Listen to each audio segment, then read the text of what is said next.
खैरिल खल्क़ि कुन। रोजा हमें बीमारियों से बचाता है। शुगर, ब्लड प्रेशर, कैंसर, मोटापा और डिप्रेशन जैसी बीमारियों से। आज हम बात करेंगे कि कैसे हम रमज़ान में भरपूर तरीके से सेहत के फ़ायदे हासिल कर सकते हैं और छोटी छोटी गलतियां जिसकी वजह से ये वाले बेनिफिट्स हम लूज़ कर देते हैं, रुइन कर देते हैं, इनसे कैसे बच सकते हैं। मैं हूं डॉक्टर काशिफ और मैं आज आपसे इसके बारे में तफसील से बात करूंगा। रोज़े की हालत में हमारे जिस्म में क्या तब्दीलियां आती हैं। सहरी करने के चंद ही घंटों बाद हमारा शुगर लेवल डाउन होना शुरू हो जाता है। जैसे ही ये डाउन होता है तो इंसुलिन का लेवल भी डाउन होना शुरू हो जाता है। हमारे लिवर में मौजूद कार्बोहाइड्रेट्स जिसको ग्लाइकोजन कहते हैं वो टूटना शुरू हो जाता है और जब वो टूटता है तो उससे ग्लूकोज बनती है। शुगर का लेवल नॉर्मल मेंटेन होता है। मजीद चंद घंटों बाद जिस्म में मौजूद चर्बी भी टूटना शुरू हो जाती है और उससे ग्लूकोज बनता है और हमारे शुगर का लेवल नॉर्मल मेंटेन रहता है। ये नॉर्मल हेल्दी बॉडी की चेंजेस होती हैं जो रोजे के दौरान हमारे जिस्म में पेश आती। रोजा यानी कि फास्टिंग और स्टारवेशन जिसका मतलब है फाका कशी में फर्क है। मेडिकली अगर हम देखें कि जब हम भूखे बहुत देर रहते हैं तो हमारे जिस्म में चर्बी टूटती है और उससे शुगर बनती है। अब ये प्रोसेस अगर हम बहुत देर तक रखें यानी कि कई दिनों तक जारी रहे तो फिर चर्बी जिस्म की ख़त्म होती है और हमारे बॉडी में मसल टूटना शुरू होते हैं। इसको स्टारवेशन कहा जाता है। स्टारवेशन अच्छी नहीं है लेकिन ये बहुत दिनों बाद आती है क्योंकि हमारी बॉडी में जो चर्बी मौजूद है उसमें तकरीबन 1 लाख कैलोरीज एक एवरेज इंसान में मौजूद होती हैं। तो रोज़ा कहीं से भी स्टारवेशन नहीं है, ये फास्टिंग है जिसमें हमारी बॉडी में चर्बी इस्तेमाल हो रही होती है। आम दिनों में हम हर थोड़ी देर बाद कुछ ना कुछ खाते रहते हैं जिसकी वजह से शुगर लेवल कंटिन्यूस मुसलसल हाई रहता है। जबकि रोजे की हालत में हम सहरी करने के बाद खाना पीना छोड़ देते हैं जिसके बाद पूरा दिन हमारा इंसुलिन लेवल कम रहता है। इंसुलिन लेवल के कम रहने से जो हमारी बॉडी के सेल्स हैं, जो बिल्डिंग ब्लॉक है, उसमें इंसुलिन की रेजिस्टेंस खत्म होना शुरू हो जाती है। यानी कि वो सेल्स जो रूटीन के दिनों में हर वक्त इंसुलिन से लोडेड रहते थे, हर वक्त इंसुलिन का लेवल हाई रहता था, अब इंसुलिन लेवल लो रहने की वजह से उनको में इंसुलिन रेजिस्टेंस खत्म होती है। इसके खत्म होने से शुगर होने का रिस्क कम हो जाता है और इस तरह रोजा हमें शुगर जैसी बीमारी से बचाता है। रोजा हमें कैंसर से भी बचाता है। रोजे की हालत में जब इंसुलिन का लेवल कम होता है तो इस सूरत में जो हमारी बॉडी में कंस्ट्रक्शन एक्टिविटी, इंसुलिन एक एनाबॉलिक हार्मोन है जिसका मतलब ये है कि बॉडी को ये बिल्ड करता है। कंस्ट्रक्शन एक्टिविटी होती है, नए सेल्स बनते हैं तो बिल्डिंग बढ़ती चली जाती है। जब इंसुलिन का लेवल कम होता है तो तब कंस्ट्रक्शन नए सेल्स की रुक जाती है। ये वक्त आ जाता है डिस्ट्रक्शन एक्टिविटी का, लेकिन ये डिस्ट्रक्शन बड़ी ही सेलेक्टिव होती है। इस सेलेक्टिव डिस्ट्रक्शन के दौरान सिर्फ और सिर्फ जो खराब और डिफॉर्म्ड सेल्स होते हैं उनको तबाह किया जाता है। यानी कि हमारी जिस्म की सफाई का अमल स्टार्ट हो जाता है। इसको ऑटोफेजी कहते हैं। ऑटोफेजी के दौरान ये खराब सेल्स तबाह कर दिए जाते हैं, इनको खा लिया जाता है और हमारी बॉडी की सफाई होना शुरू हो जाती है। यानी कि आप अपने जिस्म को एक बिल्डिंग की तरह समझें। बिल्डिंग में कंस्ट्रक्शन मुसलसल चलती जाए तो उसकी बेसिस वीक हो जाती हैं, जबकि रोजे के दौरान ये सफाई का अमल चलता है और इस तरह हम कैंसर से बचने के चांसेस हमारे बढ़ जाते हैं और इस तरह हमें रोजा कैंसर से बचाता है। सहरी और इफ्तारी के दौरान थोड़ा सा इत्तेदाल से काम लिया जाए तो हमारा मोटापा भी कम होता है, वजन कम होता है। रोजा रखने से बॉडी में ऐसी चेंजेस आती हैं जिससे डिप्रेशन कम होता है।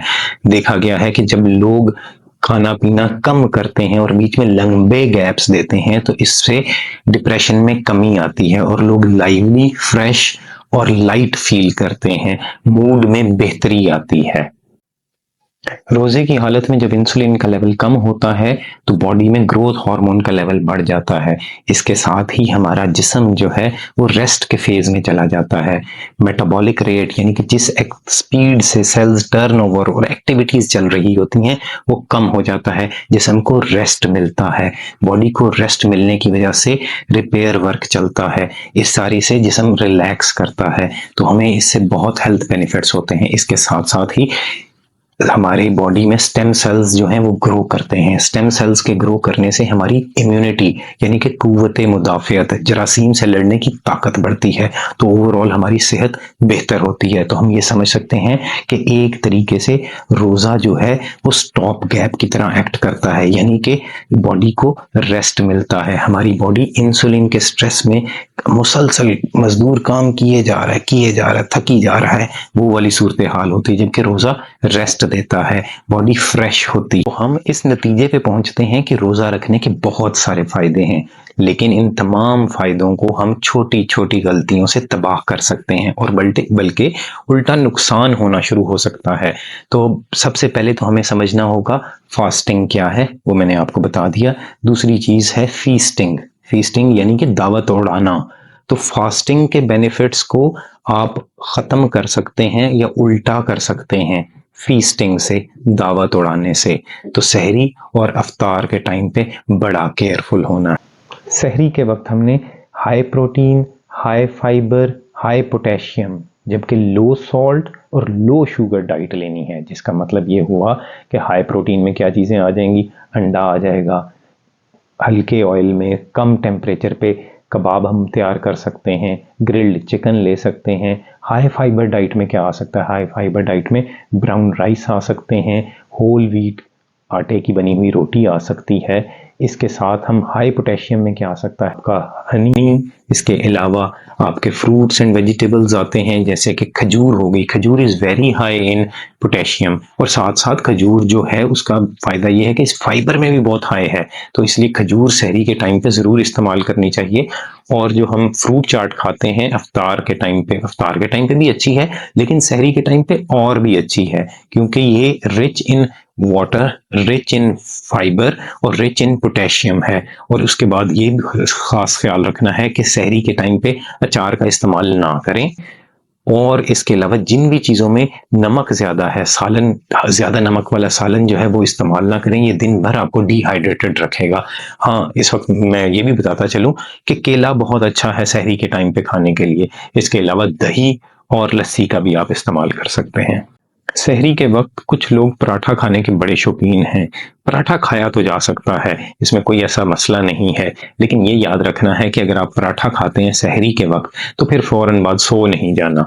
और आप, बेहतर तो ये है कि सहरी के बाद जेंटल सी, प्लेजेंट सी एक वॉक कर लें, ताकि आपकी बॉडी नॉर्मल तौर पे एक्ट करे और डाइजेशन में आसानी।